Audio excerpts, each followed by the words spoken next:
The Game of Life and How to Play It by Florence Scovel Shinn.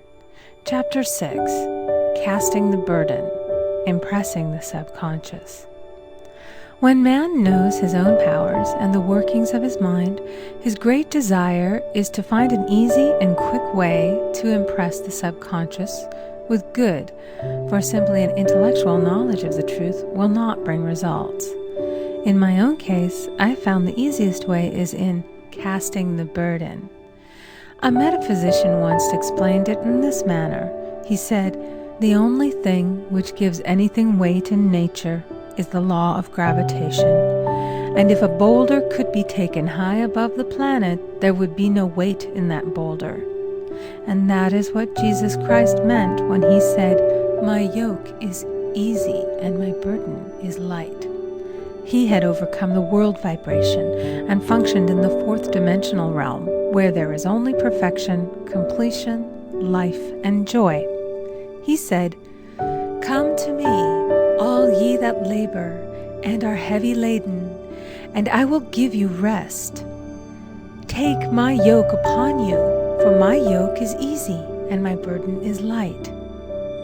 We are also told in the 55th Psalm to cast thy burden upon the Lord. Many passages in the Bible state that the battle is God's, not man's, and that man is always to stand still and see the salvation of the Lord. This indicates that the superconscious mind, or Christ within, is the department which fights man's battle and relieves him of his burdens. We see, therefore, that man violates law if he carries a burden, and a burden is an adverse thought or condition, and this thought or condition has its root in the subconscious. It seems almost impossible to make any headway directing the subconscious from the conscious or reasoning mind, as the reasoning mind, the intellect, is limited in its conceptions and filled with doubts and fears. How scientific is it then to cast the burden upon the superconscious mind, or Christ within, where it is made light or dissolved into its native nothingness? For example, a woman in urgent need of money may light upon the Christ within, the superconscious, with the statement, "I cast this burden of lack on the Christ within, and I go free to have plenty." The belief in lack was her burden, and as she cast it upon the superconscious with its belief of plenty, an avalanche of supply was the result. We read, "The Christ in you, the hope of glory." Another example. One of my students had been given a new piano, and there was no room in her studio for it until she had moved out the old one. She was in a state of perplexity. She wanted to keep the old piano, but knew of no place to send it. She became desperate, as the new piano was to be sent immediately. In fact, was on its way, with no place to put it. She said it came to her to repeat, "I cast this burden on the Christ within, and I go free." A few minutes later, her phone rang, and a woman friend asked if she might rent her old piano, and it was moved out. A few minutes before the new one arrived. I knew a woman whose burden was resentment. She said, "I cast this burden of resentment on the Christ within, and I go free to be loving, harmonious, and happy." The almighty superconscious flooded the subconscious with love, and her whole life was changed. For years, resentment had held her in a state of torment and imprisoned her soul, the subconscious mind. The statement should be made over and over and over, sometimes for hours at a time, silently or audibly, with quietness but determination. I have often compared it to winding up a Victrola. We must wind ourselves up with spoken words. I have noticed in casting the burden, after a little while, one seems to see clearly. It is impossible to have clear vision while in the throes of carnal mind. Doubts and fear poison the mind and body, and imagination runs riot, attracting disaster and disease. In steadily repeating the affirmation, "I cast this burden on the Christ within and go free," the vision clears, and with it a feeling of relief, and sooner or later comes the manifestation of good, be it health, happiness, or supply. One of my students once asked me to explain the darkness before the dawn. I referred in a preceding chapter to the fact that often, before the big demonstration, everything seems to go wrong, and deep depression clouds the consciousness. It means that out of the subconscious are rising the doubts and fears of the ages. These old derelicts of the subconscious rise to the surface to be put out. It is then that man should clap his cymbals, like Jehoshaphat, and give thanks that he is saved, even though he seems surrounded by the enemy, the situation of lack or disease. The student continued, "How long must one remain in the dark?" And I replied, "Until one can see in the dark." And casting the burden enables one to see in the dark. In order to impress the subconscious, active faith is always essential. Faith without works is dead. In these chapters, I have endeavored to bring out this point. Jesus Christ showed active faith when he commanded the multitude to sit down on the ground before he gave thanks for the loaves and the fishes.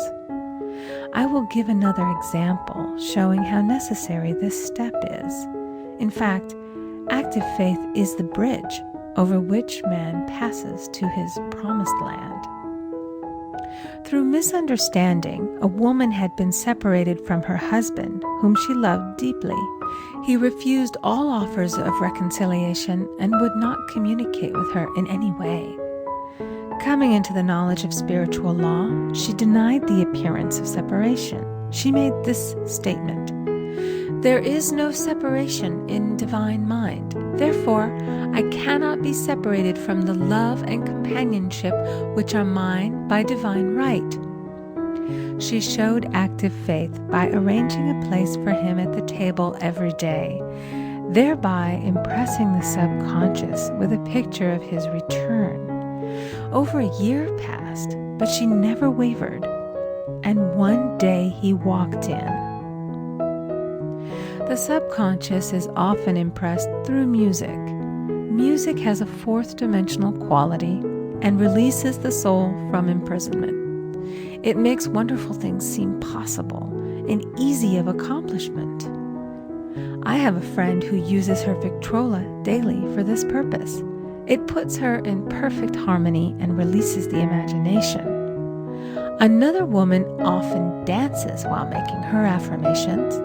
The rhythm and harmony of music and motion carry her words forth with tremendous power. The student must remember also not to despise the day of small things. Invariably, before a demonstration come signs of land. Before Columbus reached America, he saw birds and twigs, which showed him land was near. So it is with a demonstration, but often the student mistakes it for the demonstration itself and is disappointed. For example, a woman had spoken the word for a set of dishes. Not long afterwards, a friend gave her a dish which was old and cracked. She came to me and said, "Well, I asked for a set of dishes, and all I got was a cracked plate."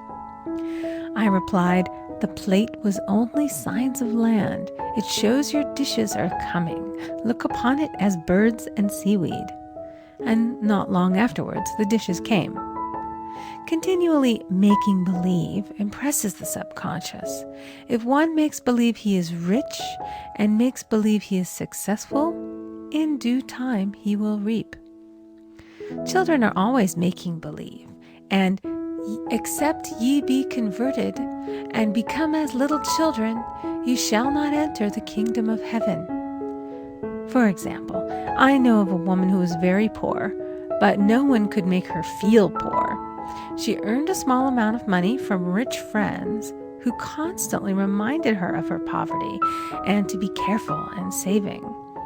Regardless of their admonitions, she would spend all her earnings on a hat, or make someone a gift, and be in a rapturous state of mind. Her thoughts were always centered on beautiful clothes and rings and things, but without envying others. She lived in the world of the wondrous, and only riches seemed real to her. Before long, she married a rich man, and the rings and things became visible. I do not know whether the man was the divine selection, but opulence had to manifest in her life, as she had imaged only opulence. There is no peace or happiness for man until he has erased all fear from the subconscious. Fear is misdirected energy and must be redirected or transmuted into faith. Jesus Christ said, "Why are ye fearful, O ye of little faith? All things are possible to him that believeth." I am asked so often by my students, "How can I get rid of fear?" I replied, "By walking up to the thing you are afraid of." The lion takes its fierceness from your fear. Walk up to the lion, and he will disappear. Run away, and he runs after you.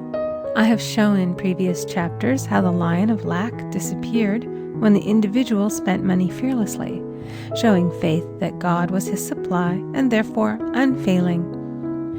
Many of my students have come out of the bondage of poverty and are now bountifully supplied through losing all fear of letting money go out. The subconscious is impressed with the truth that God is the giver and the gift. Therefore, as one is one with the giver, he is one with the gift. A splendid statement is, "I now thank God the giver for God the gift." Man has so long separated himself from his good and his supply through thoughts of separation and lack that sometimes it takes dynamite to dislodge these false ideas from the subconscious, and the dynamite is a big situation. We see in the foregoing illustration how the individual was freed from his bondage by showing fearlessness. Man should watch himself hourly to detect if his motive for action is fear or faith. Choose ye this day whom we shall serve, fear or faith. Perhaps one's fear is of personality. Then do not avoid the people feared. Be willing to meet them cheerfully, and they will either prove golden links in the chain of one's good or disappear harmoniously from one's pathway. Perhaps one's fear is of disease or germs. Then one should be fearless and undisturbed in a germ-laden situation, and he would be immune. One can only contract germs while vibrating at the same rate as the germ, and fear drags men down to the level of the germ. Of course, the disease-laden germ is the product of carnal mind, as all thought must objectify. Germs do not exist in the superconscious or divine mind, therefore are the products of man's vain imagination. In the twinkling of an eye, man's release will come when he realizes there is no power in evil. The material world will fade away, and the fourth dimensional world, the world of the wondrous, will swing into manifestation. "And I saw a new heaven and a new earth, and there shall be no more death, neither sorrow nor crying, neither shall there be any more pain, for the former things are passed away."